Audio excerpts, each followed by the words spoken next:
L'Asie du Sud-Est. Depuis la France, on n'en parle pas tant.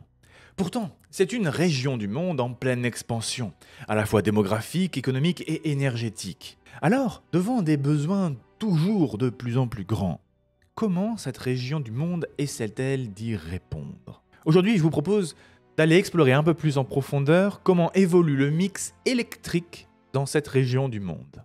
C'est parti. C'est un petit rapport qui essaie de voir un petit peu comment se développe le solaire et l'éolien en Asie du Sud-Est, et ils sont relativement satisfaits de l'évolution, puisqu'ils ont titré que la capacité éolien-solaire en Asie du Sud-Est a augmenté de 20% en un an seulement. Ces technologies représentent désormais 9% de la capacité de production d'électricité dans les pays de l'ANASE. Brunei, le Cambodge, l'Indonésie, le Laos, la Malaisie, le Myanmar, ancienne Birmanie, les Philippines, Singapour, la Thaïlande et enfin le Vietnam. Normalement, la région devrait dépasser son objectif et même quasiment doubler sa capacité d'éolien et solaire au cours des 2 prochaines années en rajoutant 23 gigawatts de nouveaux projets. Donc l'analyse de GEM nous dit que il y a dans les tuyaux, dans le pipeline, au moins 220 gigawatts de nouvelles capacités éoliennes et solaires qui sont soit en pré-construction, soit en projet de construction, qui vont se rajouter dans les années à venir. Cependant, les pays de l'ANASE ont collectivement l'une des économies à la croissance la plus rapide au monde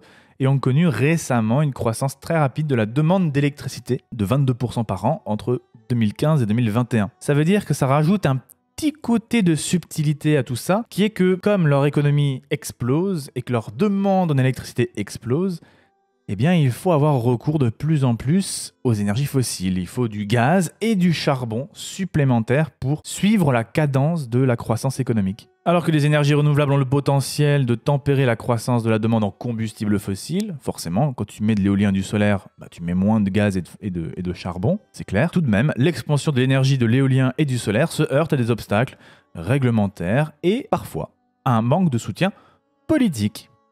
De là à dire qu'il y a des intérêts politiques entre certains politiciens et les industriels fossiles, peut-être, voilà. Un peu de corruption par-ci, par-là. Alors, tout de même, restons sur le positif. Le solaire a connu une augmentation globale plus importante. Et ils nous disent que compte tenu des défis techniques et des coûts supplémentaires associés à l'éolien en mer, ce résultat est particulièrement remarquable. Vous avez un petit graphique en dessous, ici, qui vous montre justement que le Vietnam est juste le big boss de la région, puisqu'il a au moins 2 fois plus de capacité que tous les autres pays. Je crois que là, c'est assez clair. Voilà. Donc, tout ce qui est en bleu, c'est ce qui est le solaire opérationnel à l'heure actuelle. En orange, vous avez l'éolien. Il y a un petit bémol sur le Vietnam, puisque, alors, ils disent, le Vietnam, c'est vraiment chouette, ils avaient des programmes d'investissement très ambitieux, etc., ce qui explique un peu la situation du Vietnam en tant que leader. Mais le problème, c'est que le Vietnam, ses programmes ont expiré, ils sont arrivés à terme, et il a pas réussi à les remplacer. Donc il n'y a pas de nouveaux projets de grande ampleur d'installation de renouvelables. Et ça fait partie des faiblesses de la part des politiques de ces pays. Et qui c'est qui va s'engouffrer dans la brèche? Probablement un peu de fossiles. On nous parle de la Thaïlande et des Philippines qui sont les numéro 2 et numéro 3 de la région. Ce sont des pays qui sont considérés comme des pays à faible risque d'investissement. Notamment les Philippines. Alors c'est du jargon de politicard, mais les Philippines disposent d'un système d'appel d'offres simplifié, ce qui permet de développer des projets en toute liberté. Voilà. Donc j'imagine que ça veut dire pas trop de taxes, construis un peu où tu as envie, t'inquiète, on s'occupe des petits problèmes annexes comme délocaliser des gens, raser des forêts, j'en sais rien, enfin voilà quoi. Voilà, ça me fait... C'est peut-être pour ça qu'on investit là-bas. Finalement, c'est parce qu'on a peut-être une législation un petit peu lâche. Il y a des projets au Laos qui sont surprenants par rapport à la puissance économique du pays. En gros, c'est ce qu'ils disent ici, le Laos vise à dépasser son poids économique. L'économie du pays est relativement médiocre, et pourtant, les chantiers prévus pour le Laos dépassent de loin sa capacité économique, en tout cas ce qu'on peut associer et ce que les voisins sont capables de faire. Et ils le comparent avec la Malaisie notamment, où ils nous disent que la capacité solaire et éolienne du Laos dépasse celle de la Malaisie de plus de 150%, bien que l'économie du pays soit 30 fois inférieure.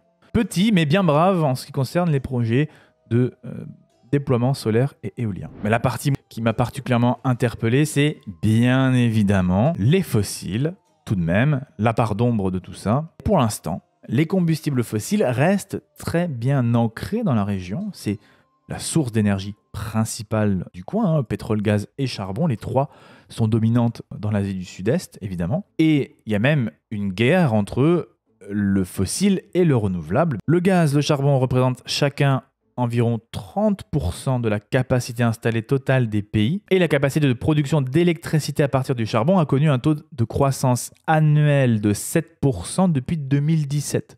Donc le charbon n'est pas du tout en reste. Et encore une fois, ça suit la croissance de la demande en électricité de ces pays qui se développent, qui se déploient. Et donc, pour assurer tout ça, les fossiles ne sont jamais loin. Surtout qu'à côté de cette région, vous avez le gigantesque poids lourd qui est la Chine, qui est un gros producteur de charbon. Et Chine, toute l'Asie du Sud-Est, c'est pas si loin que ça, et ça se fait en bateau notamment. D'autant plus que les politiques énergétiques nationales ont vanté l'utilisation du gaz comme un tremplin dans la transition énergétique. Le gaz, on adore parce que ça sert de soutien aux renouvelables. Quand il y a du vent, quand il y a du soleil, on est content d'avoir nos panneaux solaires et nos éoliennes, et quand il n'y a pas, on est content d'avoir le gaz. C'est le petit trou de souris dans lequel c'est faufiler le gaz, être l'accompagnateur de la transition énergétique, d'être la bonne énergie fossile, le bon copain, quoi, finalement. Le charbon a beaucoup plus de mal à faire ça. Le charbon, lui, il est trop crado. Donc c'est compliqué pour lui. Le point d'interrogation ici, c'est la suite. Voilà. Qu'est-ce qui se passe? Parce que le coup de départ a été lancé, l'élan a été pris, mais il y a l'air d'y avoir une petite sorte d'essoufflement. Donc voilà, affaire à suivre. Voilà pour tout ça.